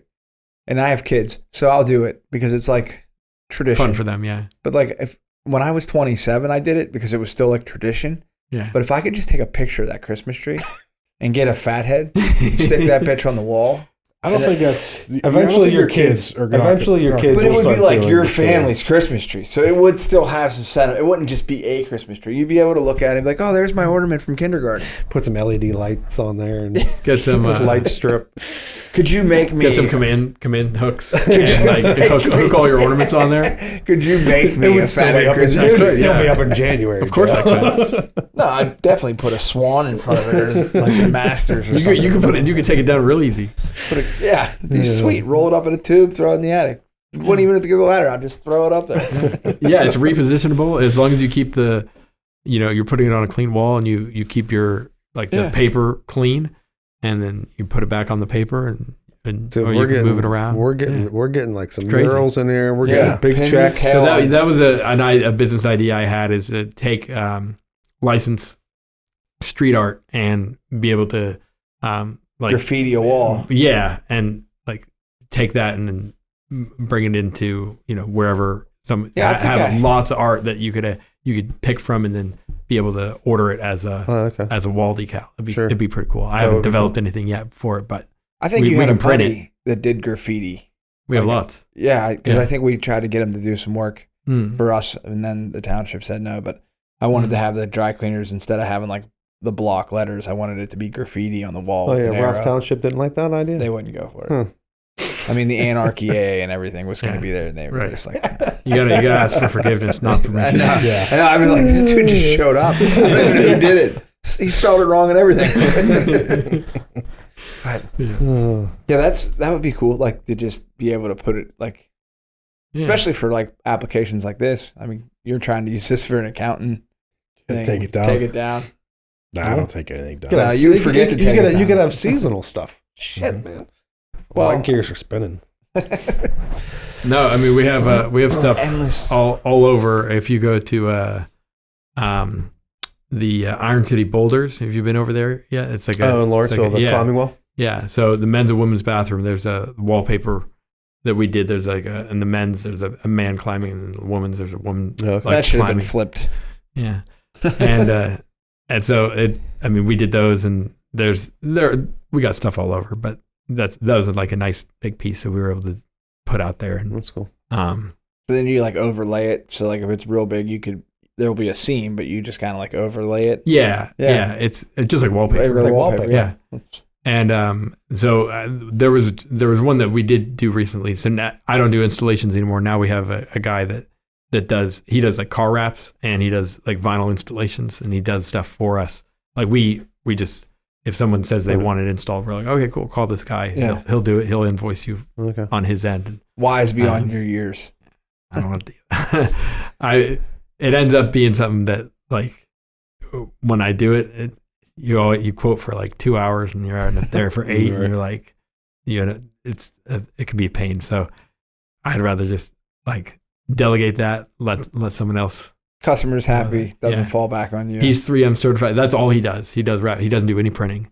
Do you? So So he does, but you print for him, yeah. and then he wraps the cars. Yep.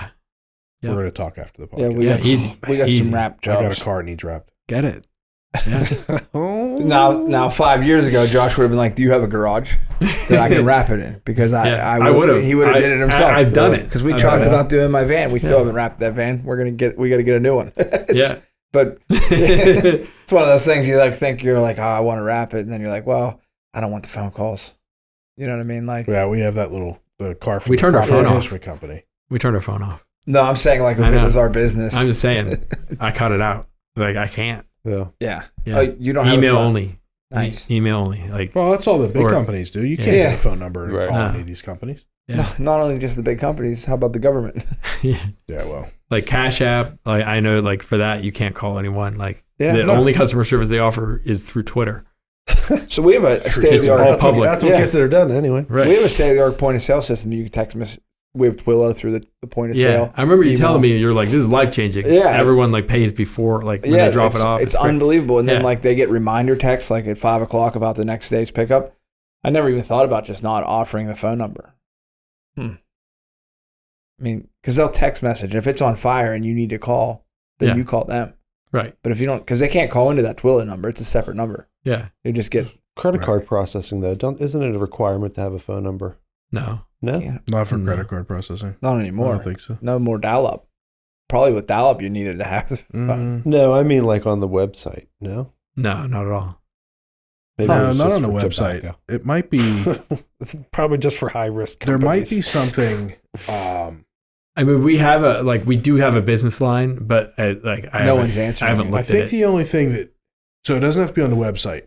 I think the credit card Mm-hmm. processor has to have a phone number because I think like the transaction on your bank has a phone number. So like if you get charged by somebody and you're like, fuck, there's a number in there. I think Yeah. Okay. something So- like that. You No, have that to makes have a sense. valid Yeah, so number your phone with line- the processor. You don't have to advertise it. Okay. For the shop, Yeah. is a dedicated line for the shop. It's a cell phone. Do you have who do you have for your cell phone provider? T-Mobile. So I learned something, and T-Mobile might have this, but Verizon definitely has it.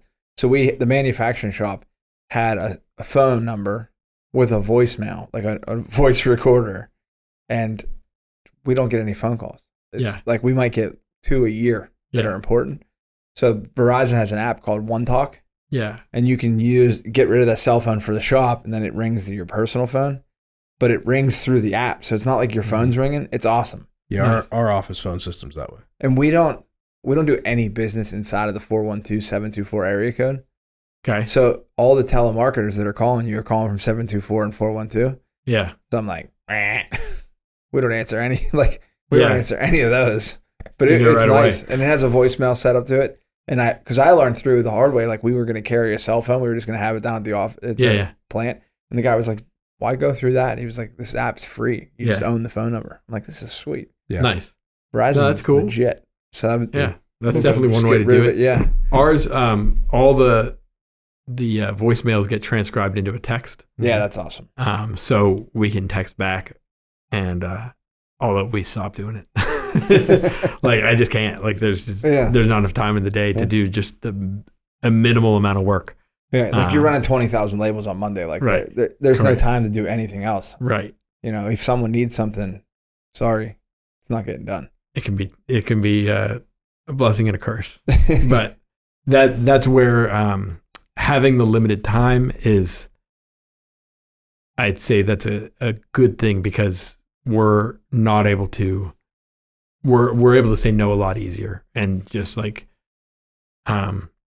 and that goes in two directions. So being able to say no to certain jobs and like the right work is good, and the knowing what the wrong work is. And like someone might come to me and they have, if it seems like it's something that's going to be too much for us to handle and we're already kind of at capacity, we'll tell them, sorry, but this is going to be something that we can do in 2 or 3 weeks, but not something that we can do by the deadline that they're asking. And we'll give them some other resources. You know, for this kind of job, I would go here, some more local, other small businesses that do similar work. And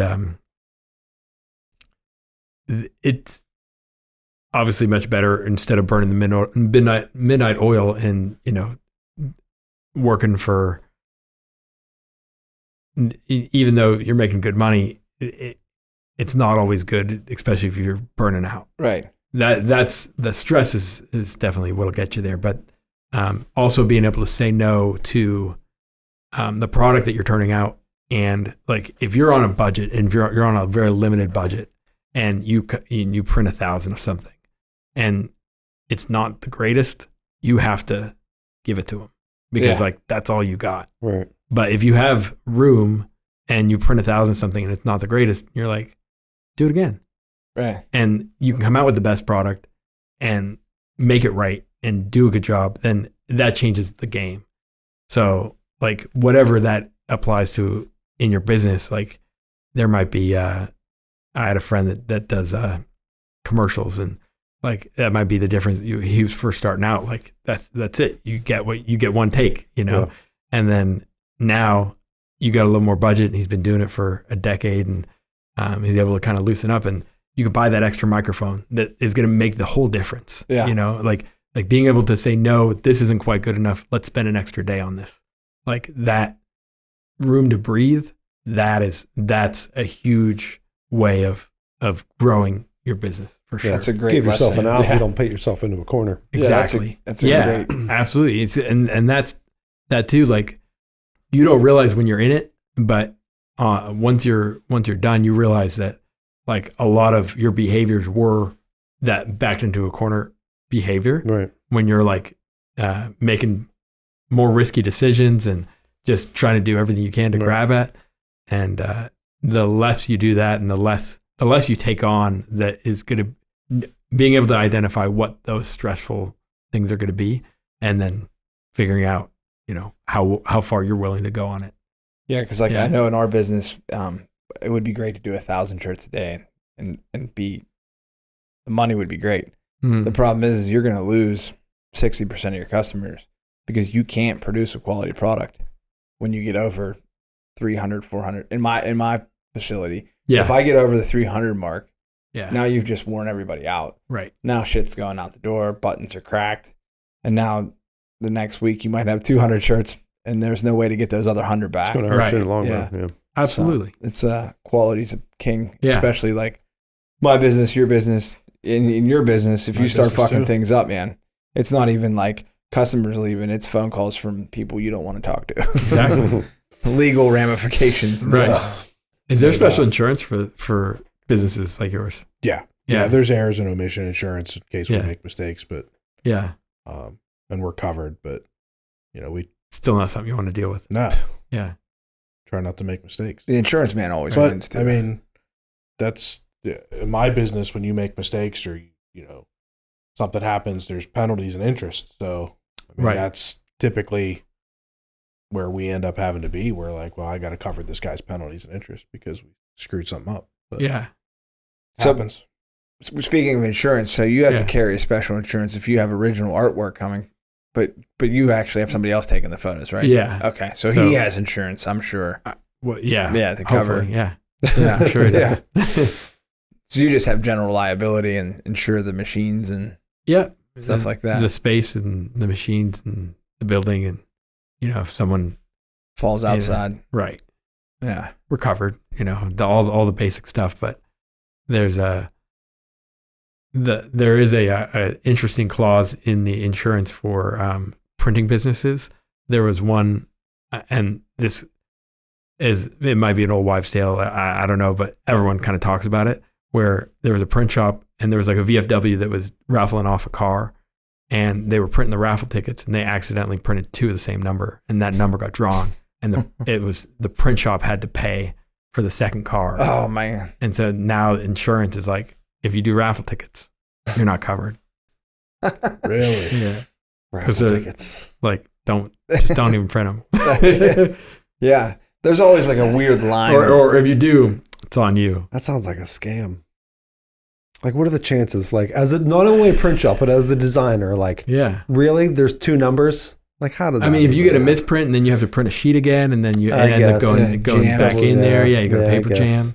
Sounds like that And it's should a be giant movie. pain in the butt too when you're trying to do this, because I mean, you can get them pre-printed, and then that's their liability if you're buying them already numbered, and then you're just putting something else on there. Yeah. Yeah.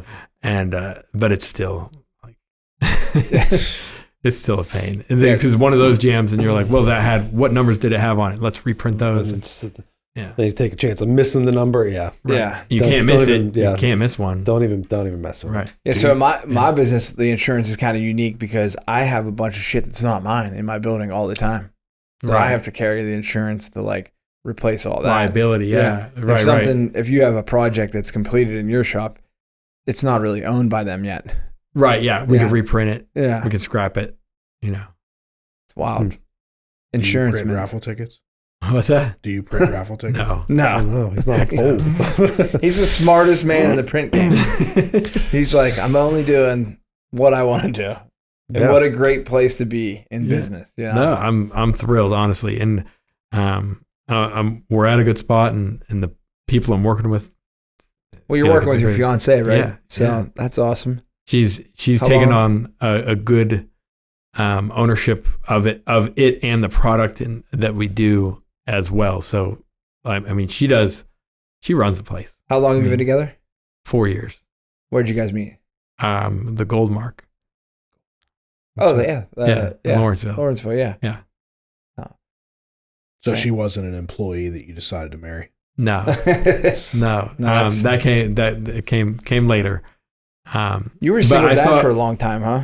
Yeah. Yeah, I always thought that was really like, I think when I first met you, I didn't have kids, but you did. Yeah. So I always thought like, how in the world is anybody in the world a single parent? Yeah. When I had kids, like right. when I was single and no kids. So there's a push and pull, like,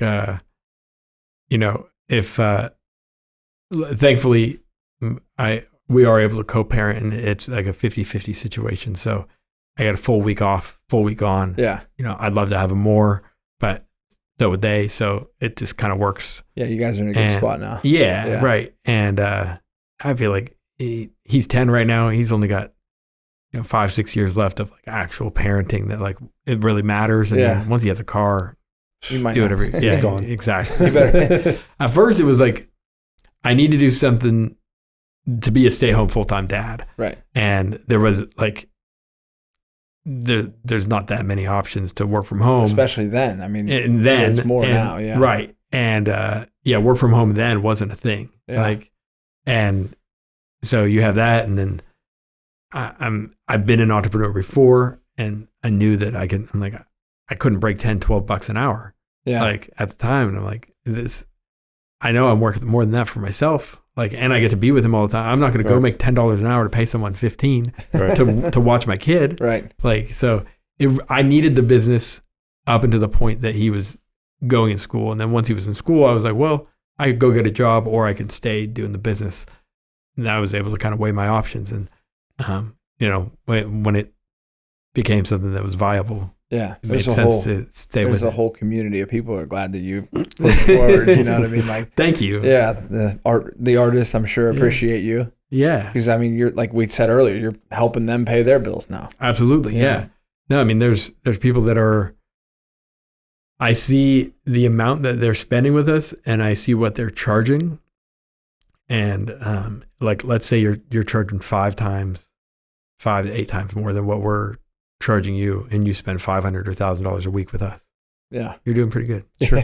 I'm proud of that. And I'm proud to be a part of that. Yeah. And there's people that are like, oh, you can double your price and still be competitive. And it's like, yeah, but like that's just taking a bite out of their piece. If I'm doing this, I'm comfortable, I'm happy. And there is rooms to grow, but like we were talking about before, it's fragile. Like you got to be very careful how you make those adjustments. And we did just recently raise some prices for the fine art prints, and it wasn't a crazy amount, but we added a bunch of more in. So as we were doing that, it kind of just made everything the same margin, and we didn't get any pushback from it. So people were expecting it. Yeah, they're almost like reluctant to do business with people that aren't willing to raise their prices because they don't feel like they're worth it. So why should you feel like they're worth it? Right. So price increase isn't always bad. Right. Yeah. Well, before we get you out of here, you have a podcast, so why don't we tell us and everybody about your podcast? Absolutely.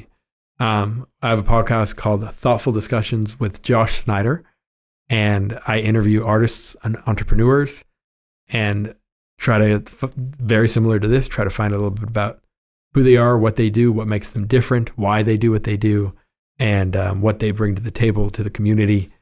And I have a co-host, Corey Ochai, and we record at his studio, which is the 1028 podcast studio in Sharpsburg.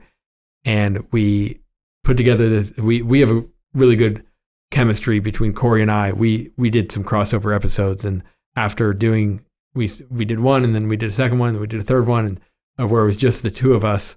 And we decided we were both doing separate podcasts, and then we brought in guests that were that were going to be on both podcasts. So we were posting to both places for a while, and then it ended up just being one. Consolidated. And so he has a podcast studio where like that's what he does for business, and people come in and record, and he edits it down and does all that. And so he has a good system going, and so it gives him a kind of an avenue for people to see him and his work. And then for us, for the business, it definitely helps promote, and it's more organic. I try not to go in heavy with it. I have a print shop and this is what I do. No. It comes up in conversation, and a lot of it is it's your identity. I mean, right. It's a big part of who you are. Correct. Yeah, and it's definitely helped in business being able to even just solidify relationships from across the table. Sure. It's great, but to allow people to see what it is that we do. And so Corey and I will kind of have our own banter. We'll take whatever our guest has and kind of tie that into experiences that we have, and it's a two-way street. Some people will ask us, our opinions or whatnot. And I think that the end game for me, like the printing business, I really love, but the ideal situation is doing more consulting for small businesses. And I don't think that that's going to be the people that I want to work with aren't people that have money to pay for consulting. So I think that by setting up the podcast and going that avenue, that is going to be the channel that allows me to do that sort of consulting and get paid for it by doing it on like a social media basis. So that's kind of the end goal, and that's where like do this, set it up. We just did 100 episodes. Wow. We just posted it last week. I think we posted our 100th episode. Well, congratulations. So, thank you. Big time. Considering we're 20 in, we can say congratulations to that. I think there's a graveyard of millions of podcasts that are not even 10 episodes deep. That's true. You know what I mean? Sure. So if you get the higher up you go, I think that there's probably less than, I don't know.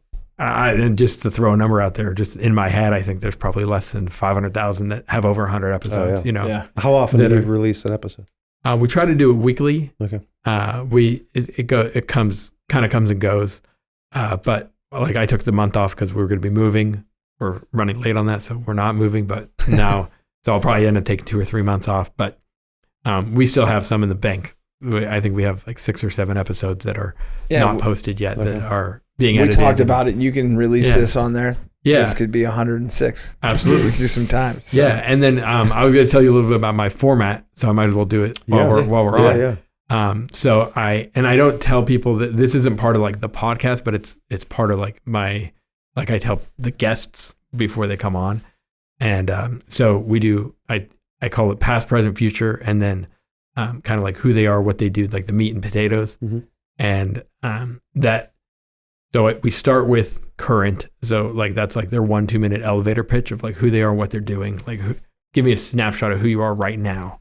And then they go into, we'll ask how, like, what were your influences? How did you come to that? That's the past that leads you up to that point. And then what are your goals in the future? What are some things that's the future? And we'll get kind of into that. And even 5, 10, 15 minutes of that conversation is enough to pull from like, get more of that meat. Yeah. And like, what have your struggles been? How did you grow into this? What makes you different? Why do you do what you do? That kind of thing. And just having that, like, it's unscripted, no notes, nothing, like it's just He's banter. a note guy. Yeah, no, I see it. I do it because I can't remember things. You got a stick figure. I drew. He's taking some interesting notes. So one episode here. What was it? I don't think we'll talk about it later. It was my penmanship's not. I'm not an artist. That's all right. That goes to my stick figure. Yes, I've whenever we were talking at the beginning of this, I watched some episodes, so it's pretty cool. Yeah. Yeah. So I think we found a good format, and it took us a while. I'd say it was like 25 episodes in before I really kind of like zoned in on like how I was doing it, what I was doing, and like really fine tuned to a point where I was like really happy with it. And from that on, and it gets easier every time.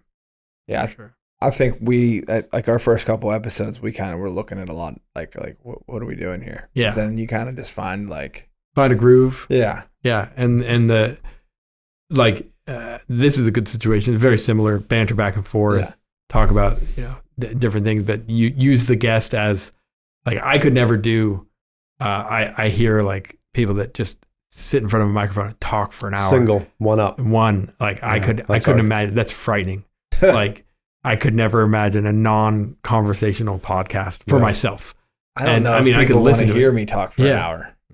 I would go to some dark places. If you just gave me an hour and a microphone. You got to think there's a lot of editing and dead air, but who knows? You know, I wouldn't make it to 2 episodes. I'd be canceled after 1. I'd be like so if far there's no down one the to rein road. you in, yeah. It's just like that's what our destiny and his job is to like sometimes kick me.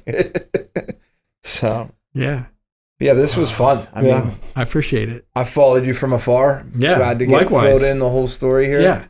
So been a hell of a ride for you. Thank you. Glad you're finding your niche. Yeah. Stick with, I'd say like if you're considering starting a business or, you know, getting into switching from a hobby to something a little bit more serious or even starting the hobby, I'd say just like if it's something that you're passionate about and you enjoy it, it makes sense for you, like it's a direction for you, like just stick with it, give it some time. I think a lot of people aren't patient enough with like if something's going to be something for them. And so just ride it out a little bit Yeah. and see. I've said in one episode, I said, just start and just do it. You'll get more careful later.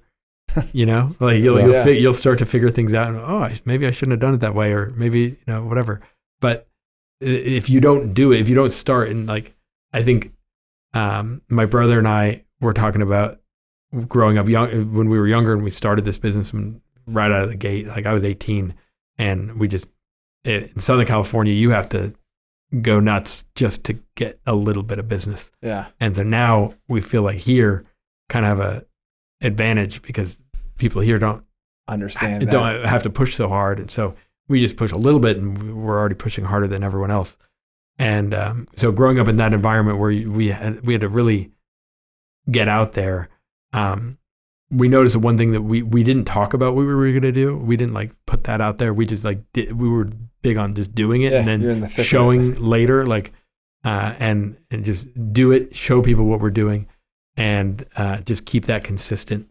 And so whatever it is you're doing, like if there's going to be a lot of naysayers, it might be an uncle, it might be a friend or what have you. And, you know, you tell them something and they might be insecure and they're like, don't do that. It's never going to work. Just stick with the W-2, you know, and like, which is cool. And you need it. I need people to work for me or else I wouldn't be able to do my dream, you know? And I tell them like, you're making my dreams come true by like showing up every day and doing what you're doing. Like I couldn't do it without you. Right. But at the same time, like if someone is at that place where like it is oozing out of you and you cannot not do that thing, whatever that is. And I think that's where I was at when I was younger and still in some parts, but that just doing the thing, showing up, 80%. Yeah. You get better over time. You figure it out over time. You got to start somewhere. You got to start somewhere. And I think that's a lot of people just like they never start. And that's like, it's so. You got to take that first step. Afraid to fail too. People are afraid to fail. Fail is part of it. Yeah. That's You only fail if you quit. Yeah. And some of my failures are like some of my like funniest moments now looking back. Yeah. on it, Right. You know? 412 Shop has a felt flag that they sell and it says hard times don't break us, they make us. Yeah. And I feel like that's the mindset of every entrepreneur. Right. But if you don't have that mindset and you're afraid to fail, you better just go work for someone. And when they fail, you fail and you failed anyway. Absolutely. So. Job security is Fiction. Total fiction.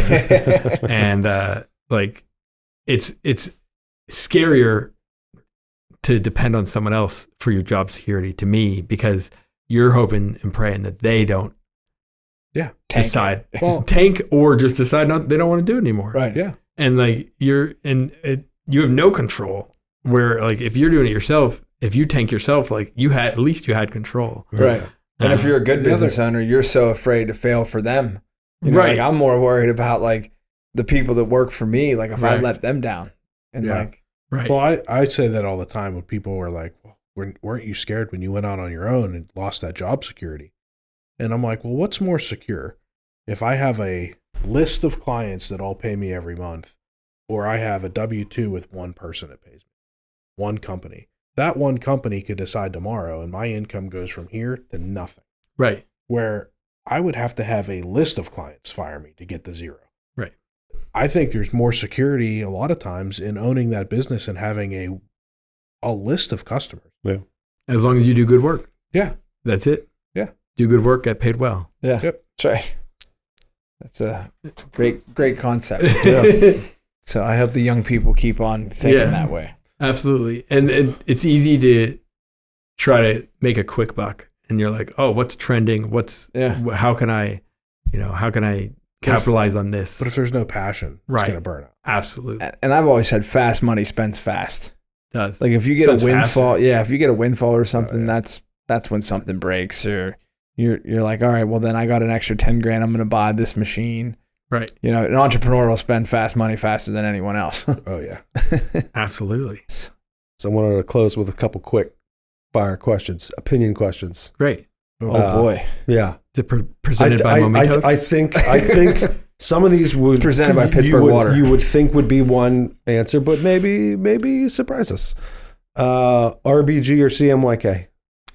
Depends on what it's being used for, but generally RGB. Say, okay, so you would think because you're a print guy, you'd go CMYK, but because of the color gamut, you're going to go RGB. Okay. Yeah. Worst font. Well, hold on. Let me dip in there for a second. So it's better if the printing is going to be done in CMYK, it's better for you to send your file in CMYK. Make it CMYK.